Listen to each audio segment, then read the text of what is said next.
this webinar that talks about taking that soil test information and creating a fertilizer blend that is as efficient as we know how to make it currently. Okay. Bien, mezclas eficientes de abonos para césped. Este es el esquema de la presentación. En primer lugar, vamos a hablar de la formulación. ¿Qué es una formulación? Vamos a hablar de 6 elementos: fósforo, potasio, magnesio y hierro, y después vamos a hablar también de un proceso de formulación paso a paso. Espero que se pueda seguir bien la presentación. Si sabéis mucho sobre el tema, vais a poder seguirlo y vais a conseguir hacer una buena mezcla, y si no tenéis ese conocimiento, espero que, como iremos paso a paso, podráis hacer un buen seguimiento para conseguir esa formulación eficiente, o por ejemplo para aseguraros de que la formulación que estáis utilizando en este momento está basada en la evidencia. Bueno, ¿qué es una formulación? La formulación es el proceso de mezclar materias primas con el objetivo de conseguir un fertilizante mezclado acabado. Los que trabajáis en este sector queréis tener un fertilizante, y ese fertilizante va a tener un número de formulación en el saco, y ese es el resultado o indica los componentes que existen en ese fertilizante mezclado. Aquí tenemos DAP, estamos hablando de amonio, de fosfato, aquí vemos la urea y aquí vemos los rellenos. Todos estos elementos se unen y acaban en un producto final, se funden, se mezclan en un producto final que llega al consumidor. Ese es el proceso de formulación, es decir, cómo unamos estos materiales para conseguir un fertilizante específico. Cuando estamos formulando para conseguir eficiencia, debemos hacernos 2 preguntas. ¿Este material es beneficioso para el césped? Y en ese caso, ¿cuál es ese beneficio para el consumidor? ¿Cuál es el coste de ese beneficio para el consumidor? Vamos a hablar de estas cuestiones específicamente hoy aquí. Es decir, vamos a hablar de la influencia de los materiales brutos, de la toxicidad, el riesgo medioambiental y otros elementos, que son elementos importantes que hay que tener en cuenta. No obstante, hoy nos vamos a centrar específicamente en el beneficio que tiene para el césped y cuál es el coste. Bien, aquí tenemos estos elementos que son generales y que no se han de aceptar universalmente. Simplemente estamos hablando de una serie de mejores prácticas, 2 o 3 mejores prácticas que se pueden aplicar. Básicamente, también nos permite confirmar si lo que ustedes están utilizando en este momento es adecuado o necesita algún cambio para que el fertilizante sea más eficiente. Para formular el fertilizante de una manera en la que reduzcamos o minimizamos los residuos. Aquí estamos hablando principalmente de relleno, es decir, que es un componente necesario en muchos fertilizantes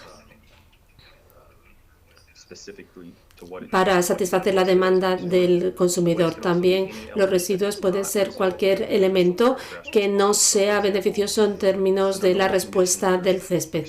Hay circunstancias muy poco frecuentes donde el fertilizante lleva borón o cobre, zinc, que son elementos esenciales, pero la respuesta del césped a estos elementos es una falta de absorción, o en cualquier caso es tan poco frecuente que no justifica su inclusión universal en los fertilizantes.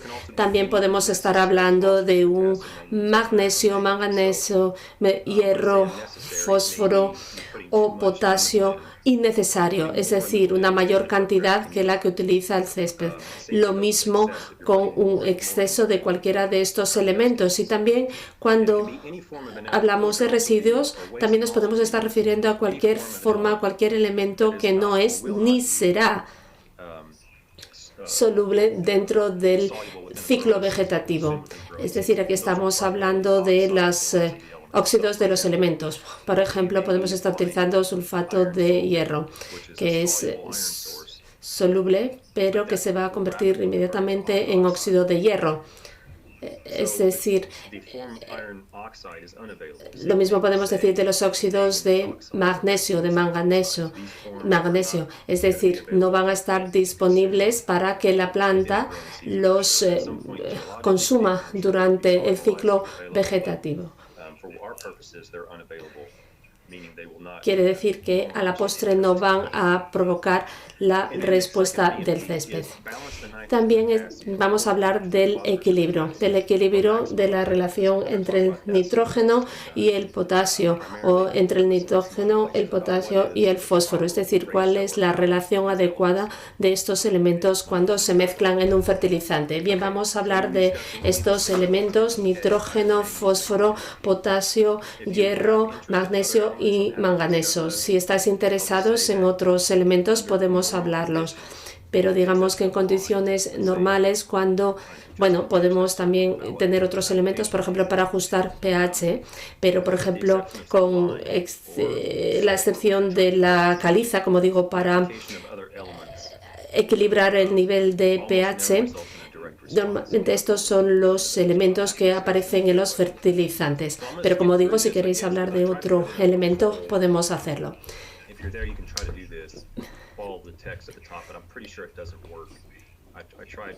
Bien, yo he intentado que esto funcione en España, pero de alguna manera parece que no funciona.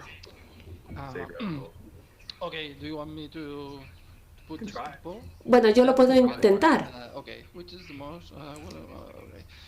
Bien, estoy.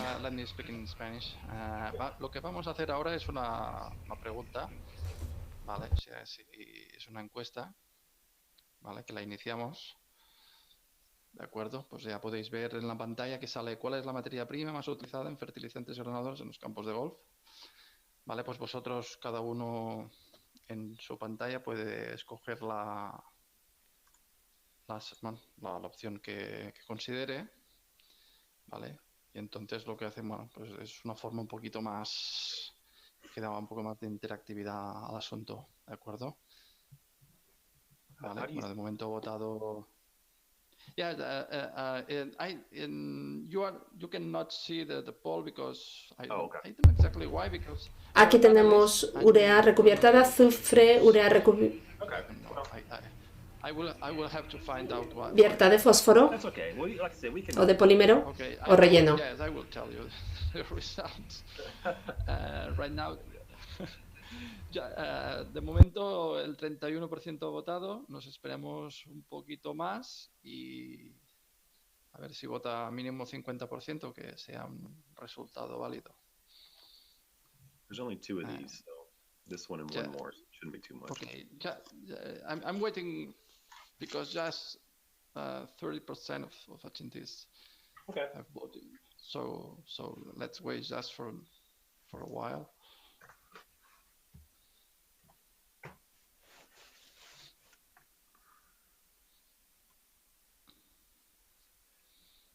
Okay. Puede ser que el doctor Travis me comentaba que si estáis utilizando el móvil de algún problema, o sea que bueno, lo damos. Llevamos 1 minuto 45, a los 2 minutos cerramos la votación. Pues bueno, de momento tiraremos adelante con estos resultados. De acuerdo, pues ya la cierro en 3, 2, 1, vale. We're good? Yes, let me explain to you. No, sorry. Well, it's okay. I don't necessarily need to know the numbers. Bueno, con independencia del resultado de la votación. Let me tell you. Urea 60%, sulfur coated urea 20%, and urea recubierta de azufre de 20%. Bien, muchas gracias. Bien, esto puede que sea el caso en España. Yo desconozco las mezclas. Bien, tenemos a personas de España y también a personas de Latinoamérica. Bien, en realidad yo no he estudiado, no conozco los fertilizantes españoles, pero en Estados Unidos puede que no sea relevante para el caso español, pero Uno de los componentes son los rellenos. Entonces, los rellenos es materiales que es necesario añadir al fertilizante si la mezcla no está perfectamente equilibrada. Es decir, si por ejemplo estamos comprando un saco de urea, ahí no hay relleno. Es decir, si lo estáis utilizando en España, fantástico. Eso quiere decir que la urea es el componente principal. Pero si no estáis comprando la materia bruta, sino que estáis comprando un fertilizante de mezcla, en ocasiones o muchas veces no se pueden hacer esas mezclas si no se añade ningún relleno. Es decir, necesitamos rellenar. Así que por eso se utilizan los rellenos. Bien, aquí tenemos un desglose del mapa estadounidense. Aquí en Illinois, Indiana y Ohio tenemos un 21% de fertilizantes granulados, en el norte sobre el 20%, pero cuando nos movemos hacia el sur, Florida, tenemos menos rellenos, un 3%. Es decir, el relleno es en muchas ocasiones necesario pero vamos a intentar limitarlo. ¿Por qué? Porque estamos pagando por él, pero no estamos recibiendo nada a cambio. Es decir, no es un componente, no es un nutriente en la mayor parte de los casos, no es un transportador de nutrientes en absoluto. Así que vamos a ver cómo podemos minimizar la presencia de rellenos. Aquí tenemos un ejemplo de lo que es un relleno. Aquí a la izquierda tenemos un fertilizante mezclado 15015. Y tiene el aspecto de cualquier fertilizante que todos conozcamos, y justamente aquí a la derecha tenemos el mismo fertilizante separado por componentes. Y aquí a la izquierda, como digo, completamente mezclado. A la izquierda vemos un fertilizante como lo conocemos, pero aquí a la derecha vemos los distintos componentes. Y aquí esta tercera parte, esta parte inferior, estamos hablando de un relleno de caliza. Y muchas veces el consumidor desconoce la existencia de este relleno, de esta caliza, y que no se puede y no sabe que lleva este relleno. Entonces, cuando lo vemos, decimos, una tercera parte del fertilizante que estoy comprando son residuos. Entonces, vamos a ver si vemos una manera de mezclar fertilizantes eliminando los rellenos o minimizando la presencia. Bien, hablamos del nitrógeno, de las fuentes de nitrógeno. Aquí tenemos el nitrógeno soluble, tenemos el recubierto reaccionado y los orgánicos naturales. Estos son distintos ejemplos de las fuentes de nitrógeno que existen en gestión de césped. Puede que estén disponibles o no en España, donde ustedes trabajan, debido a la reglamentación, etcétera. Pero esto simplemente es un ejemplo de una variedad de materiales que se categorizan como fuentes de nitrógeno. Tenemos estas distintas características, estas fuentes, también tenemos distintos precios. En ese sentido, queremos saber qué precio les podemos dar, cómo podemos comparar de manera justa el coste de estos fertilizantes. Tenemos 2 o 3 maneras de valorar y de hacer esta comparación justa. Es decir, podemos ver cuál es el precio del fertilizante por tonelada. Aquí a la izquierda vemos los biosólidos, menos de $400 por tonelada métrica, y aquí a la derecha tenemos Polyon, más de casi $1.600 por tonelada métrica.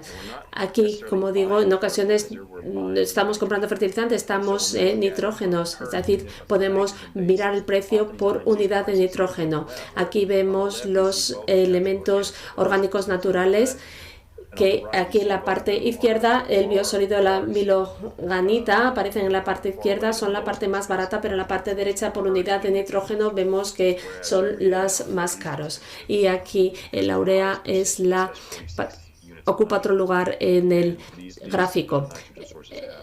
Aquí tenemos 5 o 6 unidades de nitrógeno en gris y en naranja. Es decir, la manera más justa de comparar los fertilizantes es por unidad, el costo de los fertilizantes es por unidad de nitrógeno. Pero en ocasiones también decimos, ¿cómo podemos también hacer esta comparación de precio teniendo en cuenta el dólar por día de césped aceptable.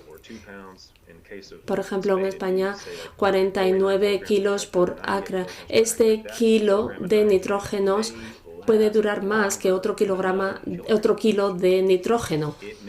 Es decir, de manera que apliquemos 1 kilo de nitrógeno, esperamos 2 semanas a que responda, o, por ejemplo, podemos aplicar 1 kilo de nitrógeno y en ocasiones la respuesta se ve a los 5 o 6 semanas.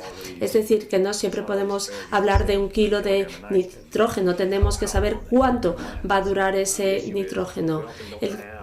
En casos que no tenemos datos sólidos para hacer esta comparación en términos de nitrógeno. Estamos trabajando en ello, pero todavía no tenemos estos datos sólidos.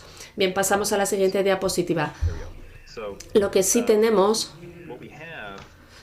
el precio del fertilizante, pero lo que no tenemos son los días de calidad del césped aceptable, es decir, donde la calidad del césped es superior a 6.0. Y eso es lo que nos permite hacer el cálculo de día de calidad de césped aceptable. Aquí tenemos este cálculo en inglés. Por ejemplo, digamos que el nitrógeno dura 60 días. Si hacemos el cálculo, este va a ser el coste diario. En ocasiones esto puede ser confuso si se presenta esta información y no tenemos datos, evidencia que la respalden. Por ejemplo, tenemos 1 kilo de nitrógeno aquí que tiene una duración de 110 días. Otro kilo de nitrógeno puede que dure 80 días. Es decir, la longevidad o la calidad depende de la calidad del nitrógeno, por ejemplo, o de la fuente del nitrógeno. Por ejemplo, estamos hablando de un campo de fútbol y decimos, bueno, una calidad de 6 es aceptable, no pasa nada, se utilizan estas cifras, pero que otros campos requieran mayor calidad. Por ejemplo, una calidad de 6 o 7 u 8, es decir, un césped de alta calidad. En esos casos no tenemos que tener en cuenta la longevidad, sino la magnitud de la respuesta, y esto es lo que indica esta curva. Nosotros medimos la longevidad y el área bajo la curva, es decir, la magnitud de la respuesta y la longevidad.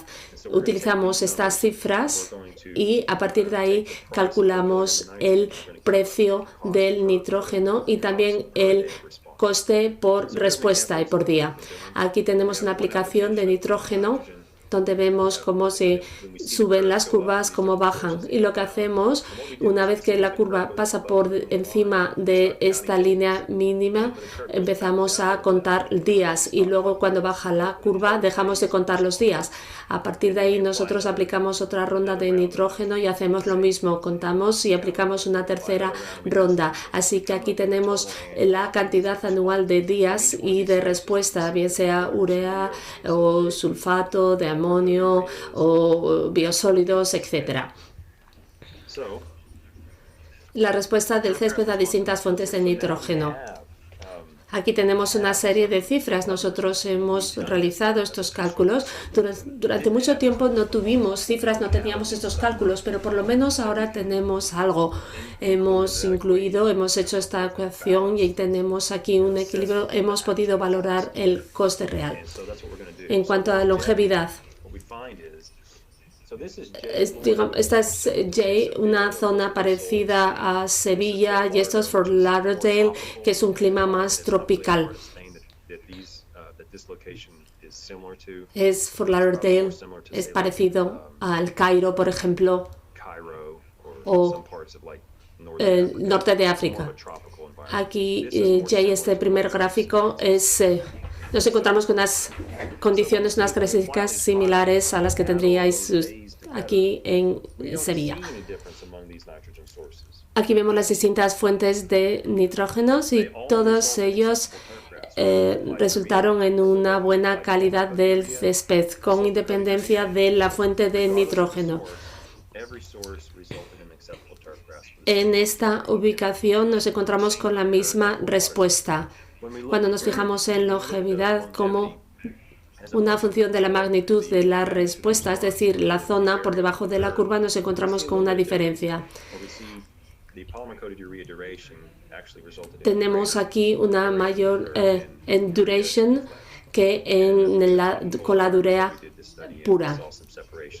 Y aquí esto se debe a las fuentes solubles de la urea.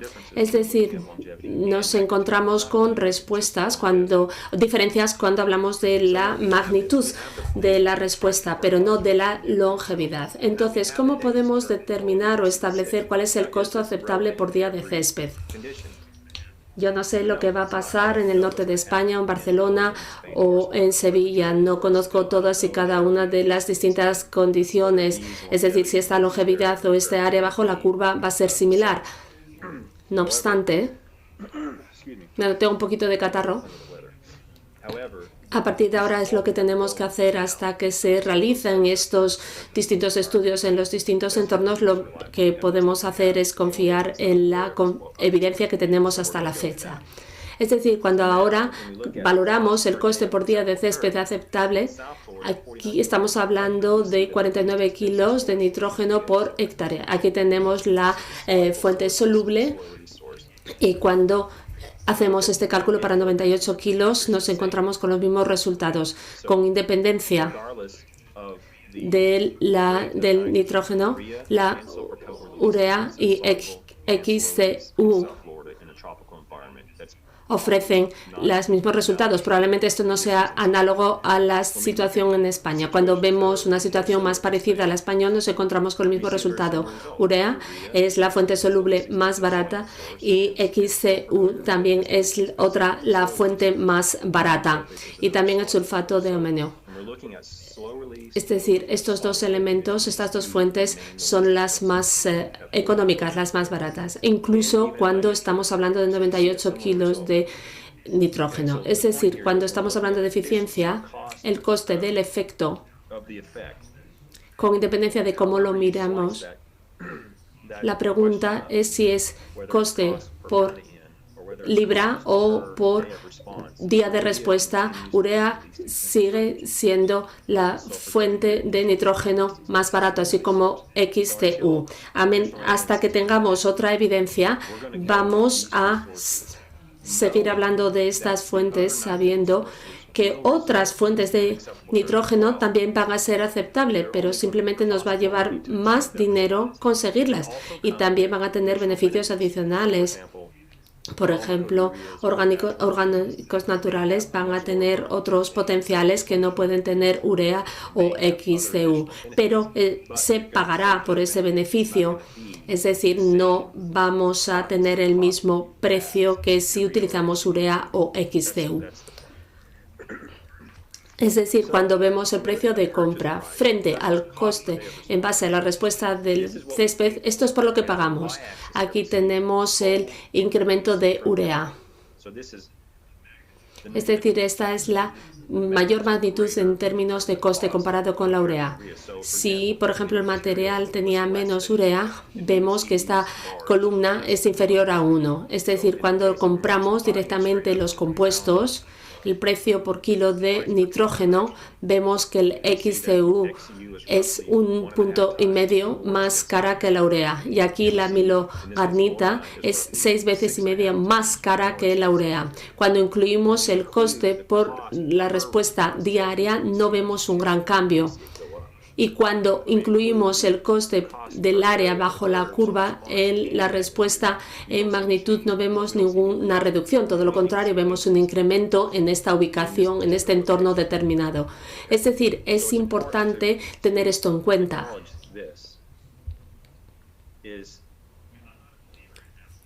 Yo no creo en la certeza absoluta. Y yo no voy a decir que esto suceda en todas las fuentes de nitrógeno españolas ni en todos los céspedes españolas. Pero hasta que no tengamos mayor evidencia, mayores pruebas, otros datos, esto es con lo que tenemos que basarnos. Y yo confío en estas cifras y estoy seguro de seguir recomendando urea y XCU si queremos conseguir eficiencia máxima. Bien, vamos a hacer un resumen. Cada fuente de nitrógeno puede proporcionar césped de alta calidad.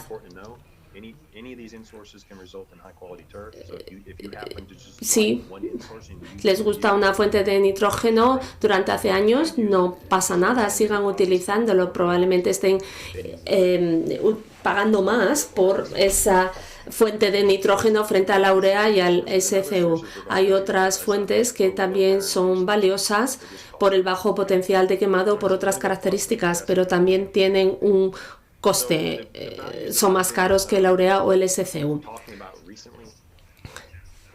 Bien, vamos a hablar de los niveles críticos en el suelo para el césped. Bien, aquí tenemos los céspedes de clima frío y cálido.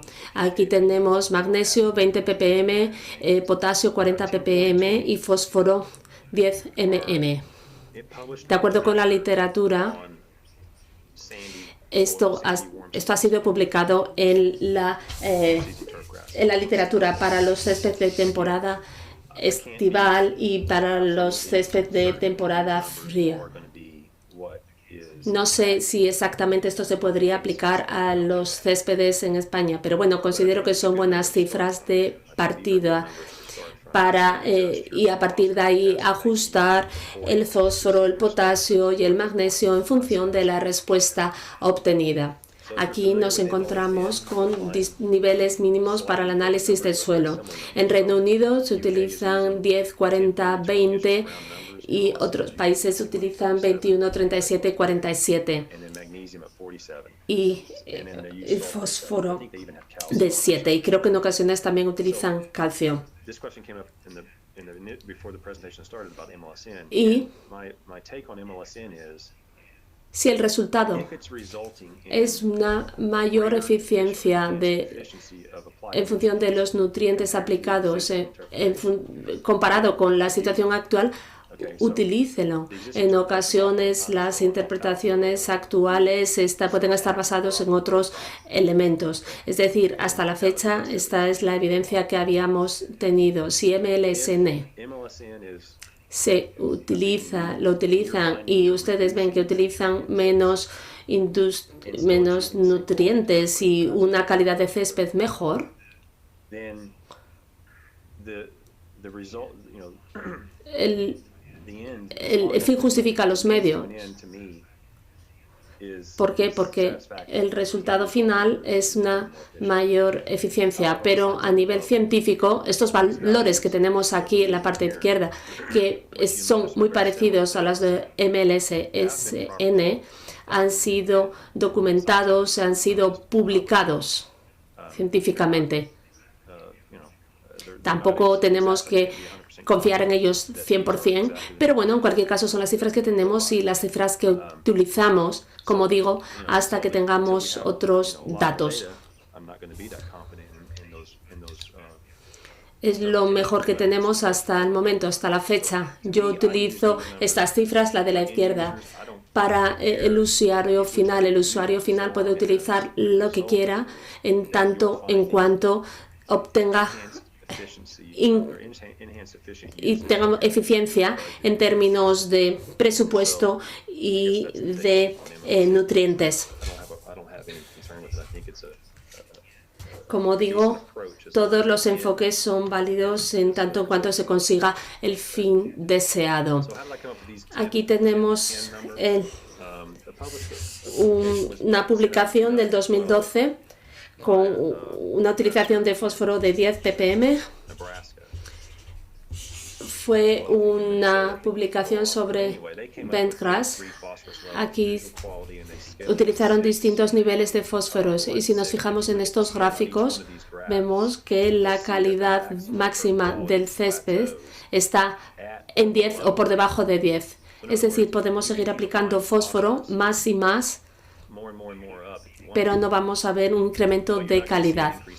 No vamos a ver un incremento de calidad apreciable si llegamos hasta 20. Normalmente en todos estos niveles de fósforo nos encontramos con 10 o por debajo de 10. Y por eso yo utilizo este nivel de fósforo en bentgrass. a menos que se siga haciendo este tipo de cálculos de los distintos tipos de suelo y de césped. Yo estoy satisfecho con utilizar este valor teórico acumulado recogido hasta la fecha. Bien, ahora vamos a hablar de fósforo en el césped de temporada estival. Nos encontramos un valor similar de 10, aquí un poquito más alto, pero en torno a esta cifra, en torno a 10. Estos son datos que están recogidos en la literatura. Puede que sea relevante o no, pero como digo, podemos seguir utilizando hasta que encontremos datos más específicos para ubicaciones específicas.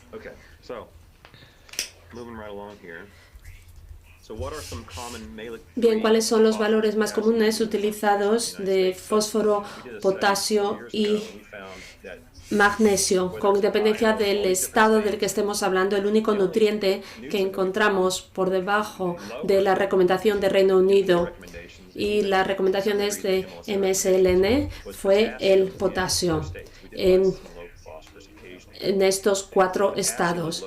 El resto de los estados utilizaban más magnesio y los niveles similares de fósforo. Es decir, si en España estáis en esta situación, podéis ver o valorar si estos elementos son requeridos o necesarios para vuestros fertilizantes o no. Vamos a pasar al caso específico de Kentucky. Este es un ejemplo de lo que se puede generar si España o el gobierno o las universidades o incluso los profesionales de césped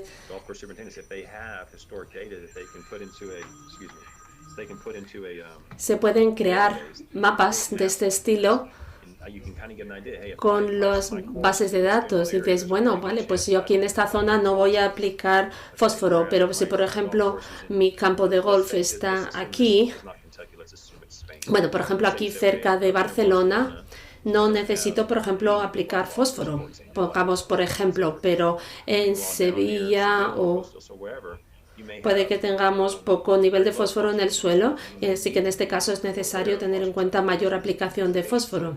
Simplemente esto es un ejemplo de cómo se pueden utilizar estos datos para saber cuál es el nivel a utilizar en una ubicación determinada.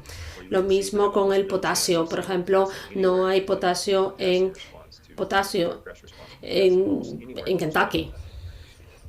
Nosotros utilizamos estos mapas y también os animo a que tengáis en cuenta estas bases de datos y ver realmente si existen. A lo mejor sí que existen y entonces en este caso a partir de la base de datos se pueden realizar estos mapas. El potasio es interesante porque los científicos en Minnesota están trabajando en el potasio. Normalmente dicen, bueno, nosotros aplicamos potasio, aunque sean bajas cantidades, es barato, no pasa nada. Pero lo que han visto es que en este tipo de césped se incrementa una de las enfermedades. Esta es una zona no tratada con potasio y a medida que se utiliza el potasio, 30 kilos por hectárea, vemos el incremento de esta enfermedad. Lo mismo aquí con el grupo control. Aquí cuanto mayor potasio, mayor enfermedad. Así que lo que hemos visto o se ha confirmado estos datos antiguos de distintas ubicaciones. Vemos el incremento de esta enfermedad de snow mold en aquellos suelos donde se utiliza más potasio. Ya no podemos decir que la aplicación de potasio no tiene consecuencias. Quizá no tenga consecuencias para el medio ambiente, pero sí se pueden exacerbar las enfermedades. La probabilidad de observar una respuesta de césped de la aplicación de magnesio aparece aquí representada en este mapa. Aquí estamos hablando de suelos nativos, aquí no estamos hablando de los greens o del césped deportivo o de otros campos, otro tipo de césped. Entonces, Deberíamos aplicar fósforo, potasio y magnesio. El test de Melich nos ayuda a responder a esta respuesta. En muchos casos estos tres elementos son suficientes para tener una calidad de césped aceptable y en estos casos aplicar fósforo, potasio, magnesio probablemente no incrementa la calidad del césped o las concentraciones en los tejidos. En la mayor parte de los casos, la aplicación de fósforo, potasio y magnesio es innecesaria o simplemente necesitamos aplicar pequeñas cantidades de potasio y de magnesio. Hay casos claros donde el fósforo y el potasio no están garantizados, pero en general no. Estamos hablando de suelos nativos, pero cuando necesitamos aplicarlos, ¿cómo deberíamos aplicar fósforo y potasio cuando el suelo no tiene un alto contenido de fósforo y potasio? Aquí tenemos el fosfato de diamonio. En suelos ácidos, MAP en los suelos alcalinos y CSP en la mayor parte de los suelos. Aquí estamos hablando de distintas reacciones con el pH del suelo.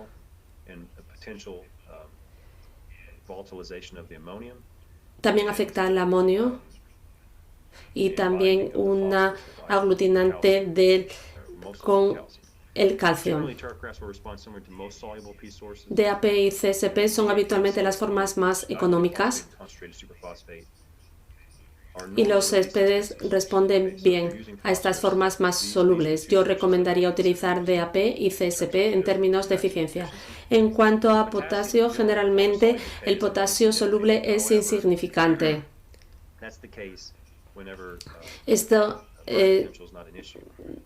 Sabemos que el potencial de quemado siempre es un problema. Es decir, aquí el problema que tenemos es con SP, SOP y MOP, que tienen distintos potenciales de quemado. SOP es el material que tiene menor potencial de quemado. SOP es la fuente a utilizar si hay problemas o preocupaciones en relación con el quemado. El cloruro de potasio es la fuente más barata, pero es la que tiene también mayor índice de quemado. Bien, aquí vamos a hacer un cálculo de la aplicación del potasio. Bueno, en realidad yo no lo hice, esto lo hizo otro profesor. Vamos a ver las distintas relaciones de potasio. Bien, hemos venido estudiando esta cuestión durante 2 años. Aquí en azul nos ha aplicado potasio y en las otras líneas tenemos las distintas relaciones de aplicación de potasio. 2:1, 1:1, 1:2. Es decir, aquí se incrementa la cantidad de potasio en relación con el magnesio. Aquí nos encontramos con incremento de potasio en estas aplicaciones, pero no vemos un resultado, una correlación con el incremento de calidad. Y lo mismo aquí nos encontramos en azul sin aplicación de potasio. Y una vez que aplicamos 2:10, es decir, 10:0:1, cuando aplicamos este potasio vemos un incremento. Y si seguimos aplicando más y más potasio, no vemos un incremento significativo en la concentración del tejido. Es decir, cuando aplicamos potasio tenemos que aplicar una relación de 2:1. Y cuando aplicamos fósforo, potasio y magnesio, si valoramos solamente el suelo, es difícil porque no tenemos buenos datos de calibración. Así que lo que recomiendo es utilizar estos niveles críticos, 10, 40, 20. Si el fósforo está en 10,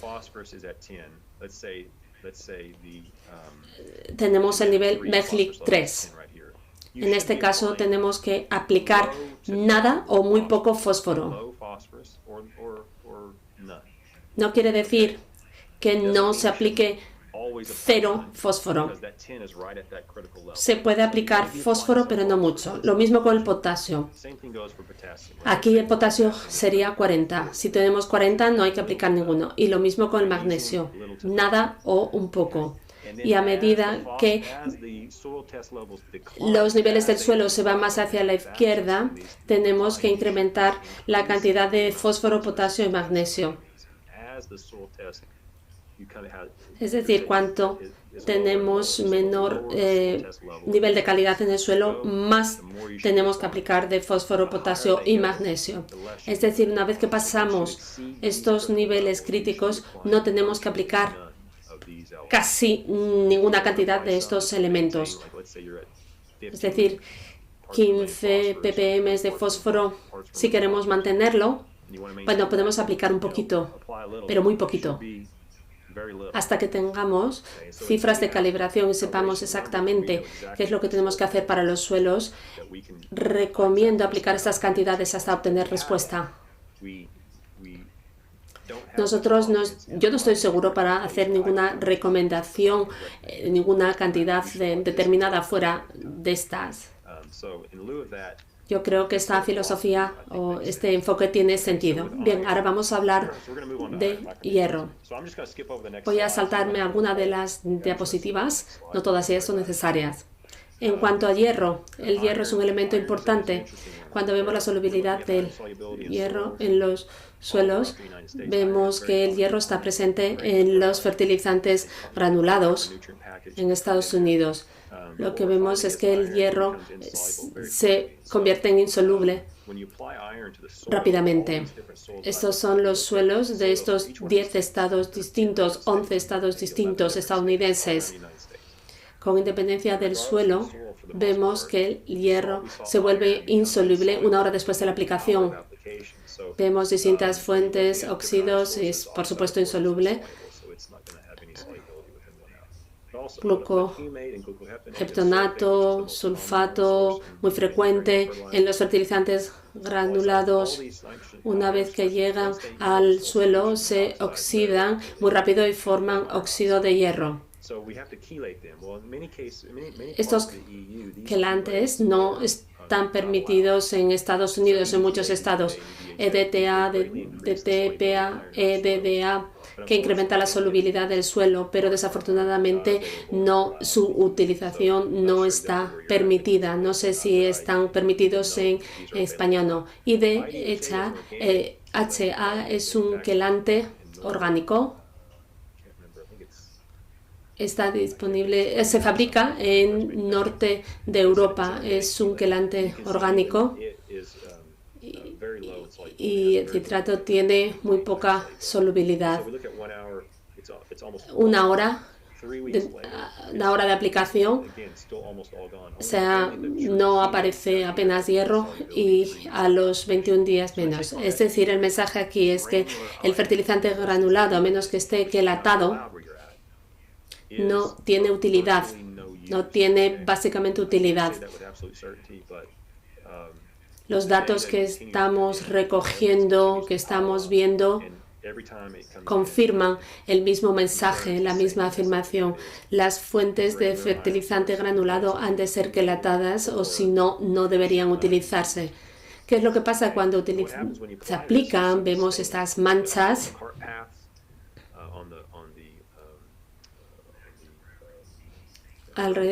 Vemos los resultados del sulfato de hierro que se oxida a óxido de hierro. Lo mismo lo vemos en el césped, vemos estas manchas marrones. Eso es lo que sucede, como vimos antes, en cemento o en hormigón. Lo mismo en césped. Es decir, no se absorbe, así que el hierro se oxida y provoca estas manchas marrones y negras. Bien, aquí vemos una imagen ampliada y aquí vemos un sulfato de hierro. Vemos estas partículas que permanecen en el césped.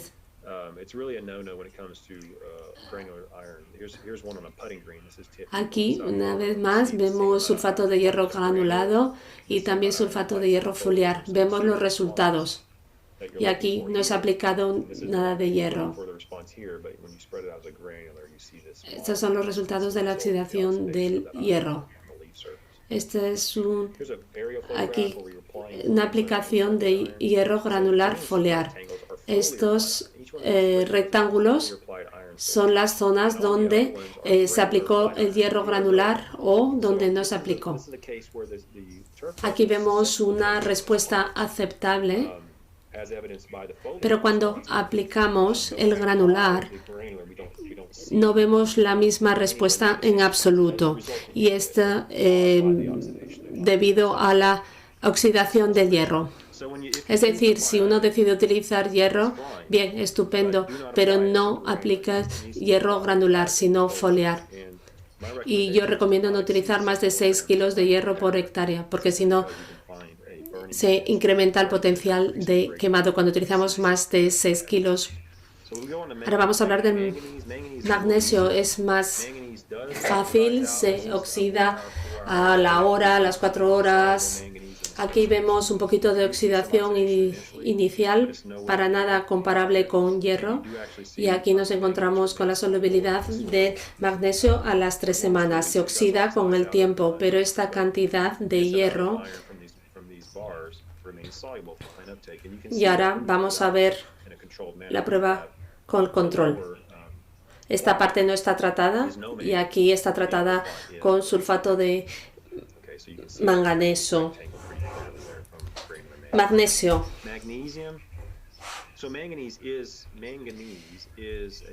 Bien, el manganeso y aplicación granular. Pero el magnesio normalmente suele ser suficiente, nunca está deficiente. Están en cantidades suficientes. Aquí con la excepción de Davie en Florida. Es decir, los suelos suelen tener grandes cantidades de magnesio, es decir, el magnesio no es necesario, excepto en aquellos lugares donde los suelos tengan una cantidad inferior a 20 ppm de magnesio. Ahora vamos a hablar de los ratios, las relaciones de fertilizantes. Aquí tenemos nitrógeno y potasio. Estas son cifras del 2006, cifras del 2014. Aquí vemos los greens y también vemos aquí un cambio en los fairways, en las calles, en los recorridos entre el tee y el green, donde vemos que las mezclas tienen menos y menos potasio. Es decir, cada vez hay una mayor eficiencia a la hora de utilizar y de aplicar el potasio. Espero que esta tendencia continúe así.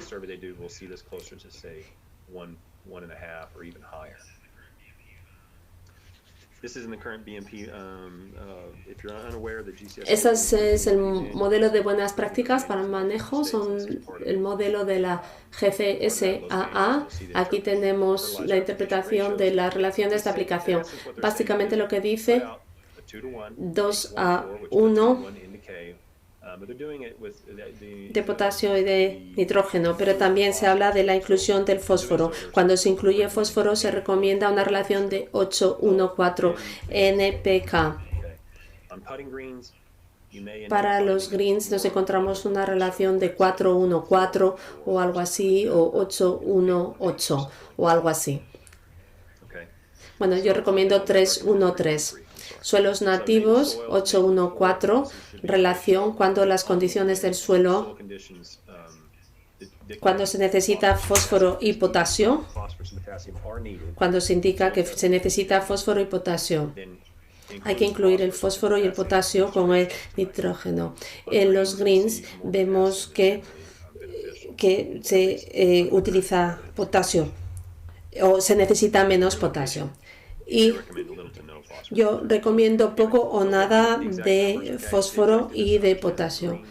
No te obsesiones, el objetivo es entender que los greens requieren la misma cantidad de nitrógeno y de potasio y algo de fósforo, mientras que el resto de las zonas no requieren ni fósforo ni potasio. Simplemente yo quiero dar unas cifras generales. Una recomendación. Y esto es lo que quiero recomendar a aquellas personas que quieran utilizar mezclas fertilizantes y hacer una utilización efectiva. Simplemente intento explicar por qué hacemos lo que hacemos y cómo vamos a incluir unos elementos y no otros para conseguir un fertilizante eficiente.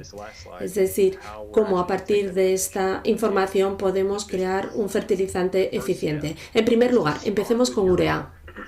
la mejor recomendación que puedo hacer, comenzar con urea. 4600, empezar ahí siempre, en todos los casos. A partir de ahí se pueden añadir poco a poco materiales de liberación lenta. Te dices, bien, vale, otra vez, entiendo que... vale, sabemos que la urea recubierta de polímero es más cara que la recubierta de azufre, pero yo quiero PCU porque la utilizo, porque el césped crece más rápido, quiero utilizar PCU. ¿De acuerdo? Sí, utilízala, pero ten algo que justifique ese uso. ¿Por qué? Porque al final estás pagando por ello. Si quieres, cada vez que pagas por algo, que inviertes en algo, quieres un retorno. Y a partir de ahí, si ese 46 pasa a reducirse, se reduce a 43, 44, es decir, se reduce porque sacamos la urea y estamos añadiendo algo más para no perder el nitrógeno en el fertilizante. A continuación, una vez que tenemos los materiales de liberación lenta, si tenemos menos potasio de 40 ppm, se utiliza 2:1 de nitrógeno y de fósforo. Por ejemplo, 30,015. Yo lo que haría es que añadir un poquito de potasio, 2 o 3 unidades de potasio, esperar, ver si responde el césped y si los resultados son los deseados, bien. Y si no, se incrementa el potasio un poquito más en cada mezcla hasta que vemos el nivel óptimo, el nivel deseado de césped. Es decir, añadir el potasio si es inferior de a 40 ppm en el suelo, no utilizar más de 2:1 de nitrógeno y de potasio. Pues aquí he añadido potasio y ahora quiero añadir fósforo. Quiero añadir fósforo si las pruebas el análisis indica menos de 10 ppm. Es decir, añado un poquito de fósforo y aquí hay algo que hay que reducir. Estoy hablando de 3613 ahora. Hemos pasado de 3903 a 3613. Y penúltimo, vamos a utilizar magnesio si el análisis es inferior a 20. Esto normalmente no suele pasar porque normalmente las pruebas siempre son superiores a 20 ppm, pero si eso sucede, necesitamos utilizar 1 o 2 unidades de magnesio. Es decir, 36 u otra cifra ha de reducirse.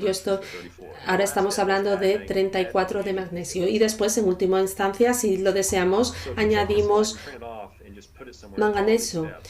Si acabáis, utilizáis estas relaciones, vais a acabar con 4300, 4400. Y en muchas ocasiones no vais a necesitar utilizar más que nitrógeno y un poquito quizás de potasio. Y en la mayor parte de los casos la urea va a ser suficiente y en algunas condiciones se puede estar justificada la utilización de materiales de liberación lenta. Siguiendo este diagrama, empezar con urea. Pero no os alejéis, no dejáis de utilizar urea si tenéis a menos que tengáis una razón específica comprobada para no utilizar urea. Y hay mucha evidencia en este sentido a favor de la utilización de urea. Bien, resumen. Bueno, es básicamente lo que he dicho, así que si os queréis seguir en contacto, estoy en Twitter. No estoy muy presente en Twitter. Bueno, pero a partir de ahora voy a ser un poquito más interactivo o más activo en Twitter. También en esta página web tengo información actualizada de los resultados de investigación. También a través de la Universidad de Kentucky tengo artículos publicados sobre césped. Bien, si queréis estar en contacto conmigo, esta es la mejor manera de hacerlo, a través de Twitter o de mi dirección de email.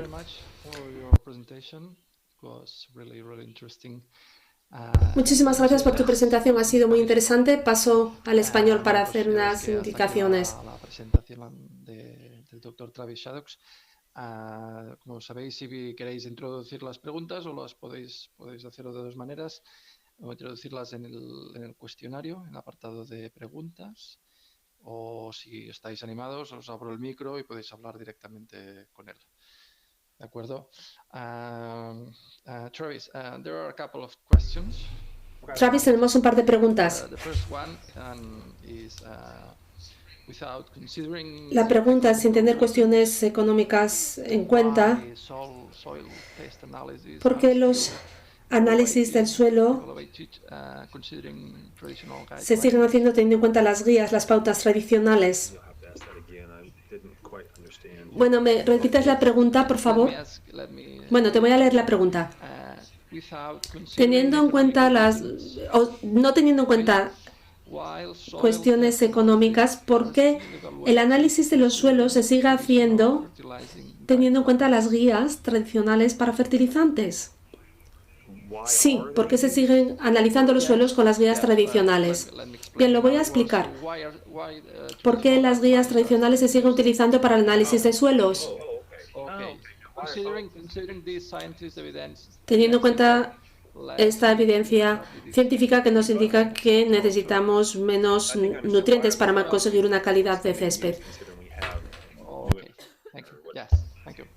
Es una buena pregunta, sin lugar a dudas. Yo diría, si uno está haciendo pruebas del suelo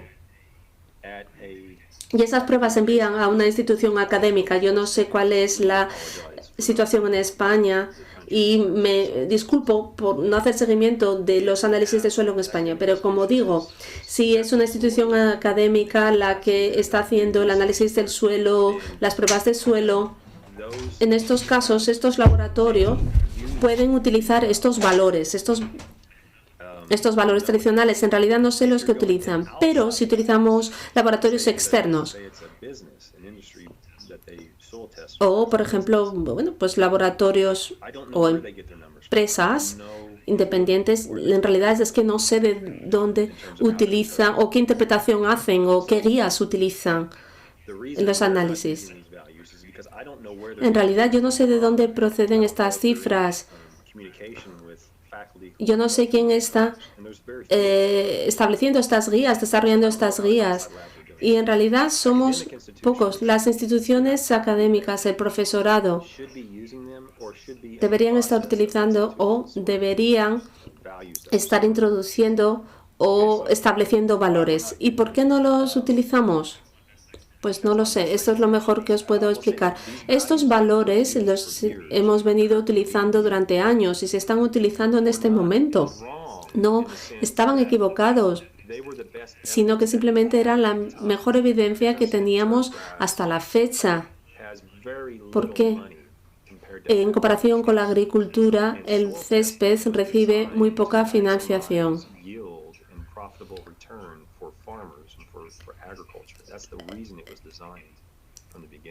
Nosotros hemos intentado utilizar las guías de la agricultura para gestionar o entender mejor los nutrientes, pero todas las cifras vienen de ahí, del sector de la agricultura.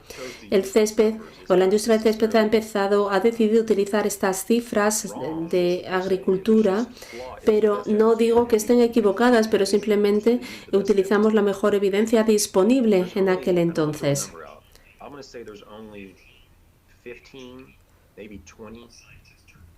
Hay 15 o 20 científicos académicos trabajando en césped, investigando sobre estas cuestiones, sobre la calibración del tejido, sobre la calibración de los suelos. Sé que es una respuesta muy larga a la pregunta, pero yo siempre me pregunto, efectivamente, ¿por qué utilizamos hasta la fecha estas cifras? Bueno, porque simplemente no se le ha dado la misma consideración al césped que a las tierras agrícolas. Es decir, y por eso los laboratorios no utilizan otros valores, sino los que han venido utilizando. Que es una pregunta difícil, claro que sí, y me gustaría o espero que estas cifras, que estas guías acaben estando más estandarizadas, sean más uniformes para que todos las podamos aplicar. Tenemos otra pregunta. Básicamente, o sencillamente, ¿nos podría explicar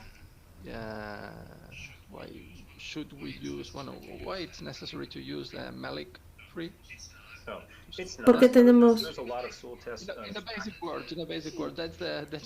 que utilizar Malik 3? Malik 3 es simplemente un ácido. Hay otros extractos. No tenemos que utilizar Malik 3. Bueno, a lo mejor puede haber otros extractos que sean más adecuados. Este se utiliza porque es mejor para los suelos ácidos. En la mayor parte de los suelos agrícolas son ácidos y se utiliza este elemento porque se puede predecir una mejor respuesta, pero no existe ninguna razón específica para utilizarlo. Se puede utilizar otros, cualquier extracto, en tanto en cuanto presenten una correlación entre el elemento extraído y la respuesta del césped a ese elemento extraído. Y como digo, Malik 3 no ha de ser el único extracto que se utiliza en absoluto. Esto es así porque el sector agrícola ha venido impulsando todas estas cifras, todas estas pautas. Y este es el extracto que se utiliza más en Estados Unidos porque presenta una mayor correlación en los datos de regresión, en los gráficos de regresión. Y con los suelos con un pH cercano a 8, bueno, depende del elemento que estemos buscando. Si estamos hablando de fósforo, o por ejemplo, pero si hablamos de potasio, a lo mejor estamos hablando de otro extracto. ¿Saben cuál utilizan ustedes en España? No, no siempre. No simplemente utilizamos Malik 3. En este momento no me acuerdo exactamente. No se utiliza normalmente. Si el pH es de 8,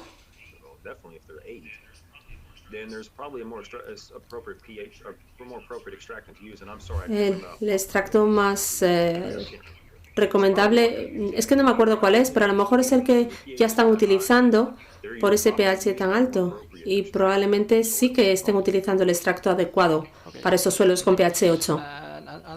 ¿Tenemos otra pregunta? El sulfato de hierro máximo recomendado es 6 kilos por hectárea. ¿Esto tiene un efecto negativo? Lo voy a leer otra vez. El sulfato de hierro, máximo utilizar 6 kilos por hectárea. Para tener un efecto negativo sobre moss.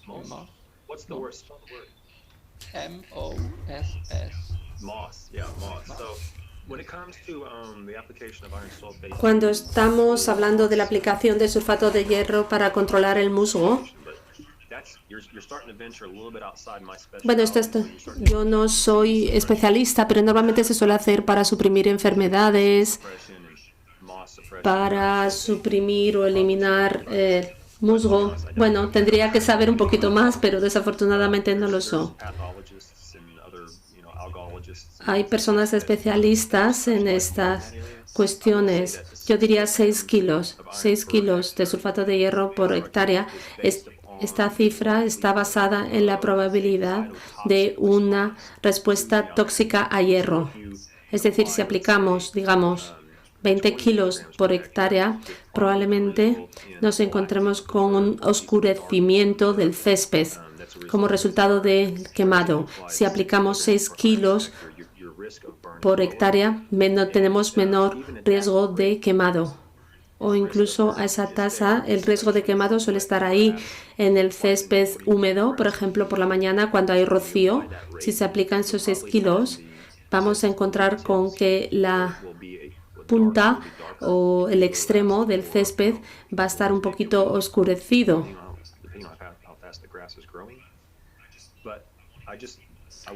Simplemente quiero hacer o ofrecer una recomendación segura, es decir, para evitar un efecto tóxico indeseable. Se pueden aplicar tasas más altas, cantidades más altas, si uno así lo desea, más de 6 kilos. Y bueno, se puede jugar con esa cifra, incrementar un poquito hasta que encontremos quemado o no, pero en condiciones normales.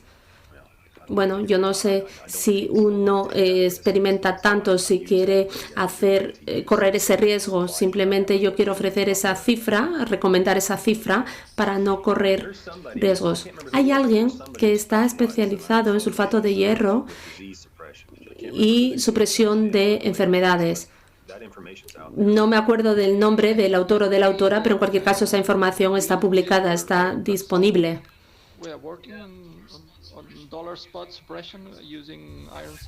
Está hablando, hay una explicación también, hay una publicación, Dr. Corres, sobre manchas de dólar.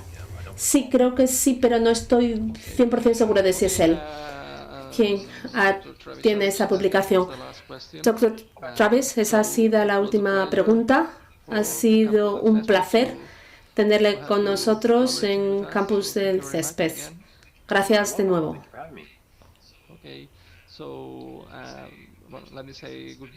Bueno, me despido de nuestro público en español. Hasta aquí la presentación del doctor Travis Shaddux de la Universidad de Kentucky. Si tenéis alguna otra pregunta, pues aprovecháis ahora, y si no, pues tenéis su contacto en la diapositiva que tenéis ahora en pantalla, o sea que podéis apuntaros su correo electrónico y bueno, o seguirlo en Twitter, que también es muy interesante, aunque dice que últimamente no está muy activo. Pues nada, por nuestra parte nada más. Nos vemos, en principio tenemos otro webinar programado para el 9 de diciembre. Ya lo haremos publicidad para que os podáis apuntar. Y nada, seguimos en contacto y trabajando para promover la formación de los gestores de céspedes deportivos. Thank you very much, Travis. Muchísimas gracias, Trevor. Muchísimas gracias por haberme invitado. Pues muchas gracias. Adiós. All right, how about turn this off? Stop showing screen.